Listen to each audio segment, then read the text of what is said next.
Hello guys, welcome to Sahil Pro World. In this module we have learned about threat classification, security terminology. Now start from threat classification. Your network certainly faces real security threats, and these threats can manifest themselves in a variety of forms.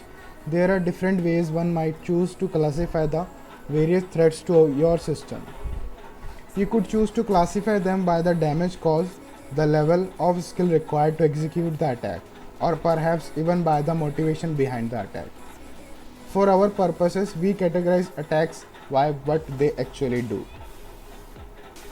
In this picture, you can see categories of attack. There are three types of attacks: intrusion, blocking, and malware.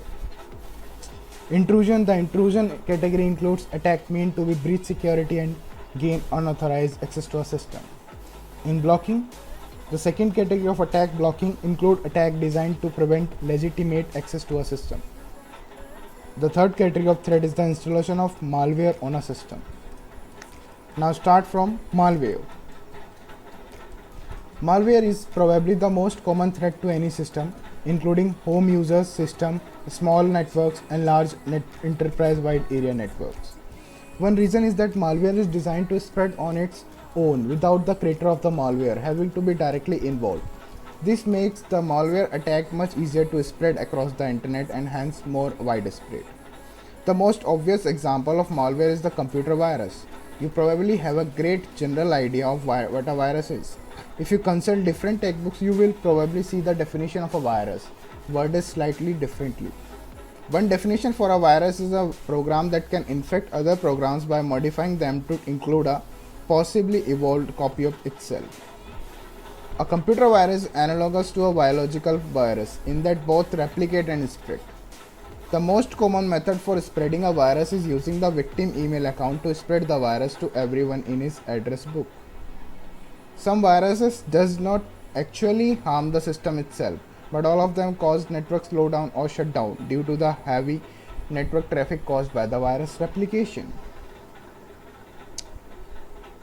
An electronic Trojan horse works in the same manner, appearing to be benign software but secretly downloading a virus or some other type of malware onto your computer.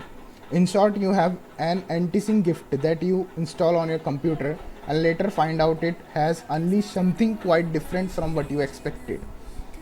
It is a fact that Trojan horses are more likely to be found in illegitimate software. There are many places on the internet to get pirated copies of commercial software. Finding that such software is actually part of a Trojan horse is not at all uncommon. Trojan horses and viruses are the two most widely encountered forms of malware. A third category of malware is spyware, which is increasing in a dramatic pace.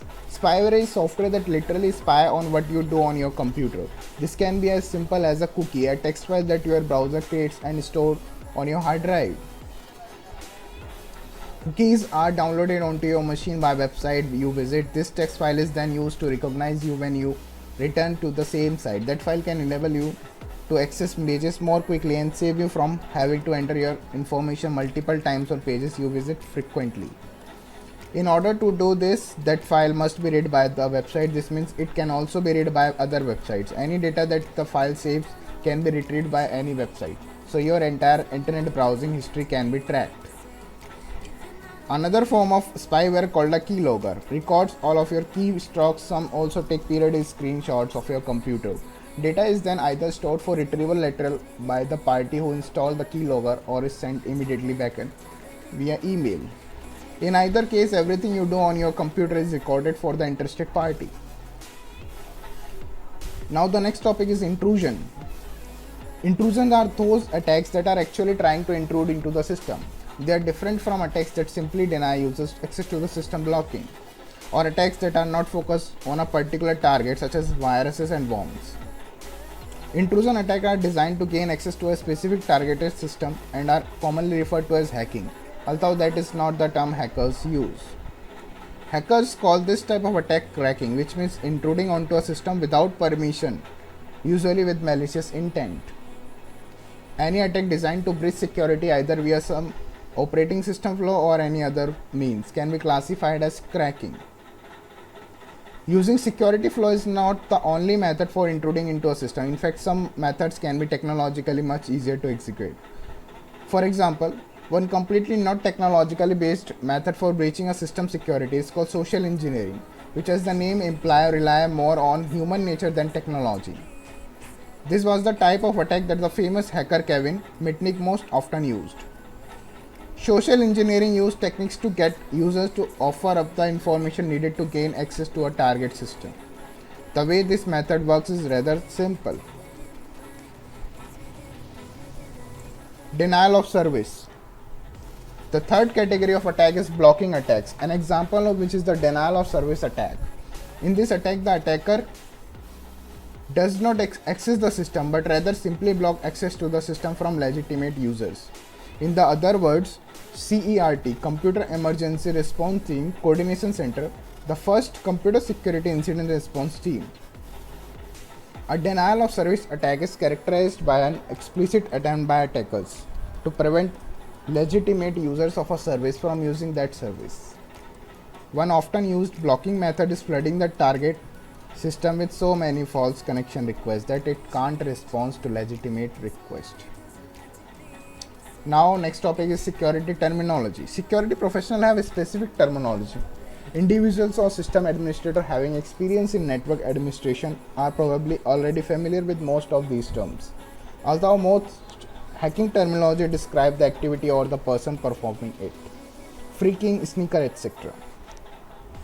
The first and most basic security device is the firewall. A firewall is the barrier between a network and the outside world. Sometimes a firewall is a stand-alone server, sometimes a router, and sometimes software running on a machine, whatever its physical form. The purpose is the same, to filter traffic entering and exiting a network. Firewalls are related to and often used in conjunction with a proxy server. A proxy server hides your internal network IP address and presents a single IP address to the outside world. Access control is another important computer security term. Access control is the aggregate of all measures taken to limit access to resources. It includes logon procedures, encryption, and any method that is designed to prevent unauthorized personnel from accessing a resource. Authentication is clearly a subset of access control, perhaps the most basic security activity. Now, the next topic is hacking terminology. In this, we have talked about hackers, about hats. Note that hacking terminology is not precise and that many definitions can be debated. No official hacker vocabulary exists. The terms evolve through their use by the hacker community, clearly beginning this the examining by defining a hacker. A term used in movie and news broadcast would be sensible. White hat hackers, upon finding vulnerability in a system, will report the vulnerability to the vendor of that system. Black hat hackers are the people normally depicted in the media, example movies and news. After they gain access to a system, their goal is to cause some type of harm. They might steal data, erase files, or deface websites. Black hat hackers are sometimes referred to as crackers. Grey hat hackers are typically law-abiding citizens, but in some cases will venture into illegal activities. They might do so for a wide variety of reasons. Thank you for watching this video. Like us on Facebook, follow us on Instagram, subscribe to our YouTube channel. Thank you.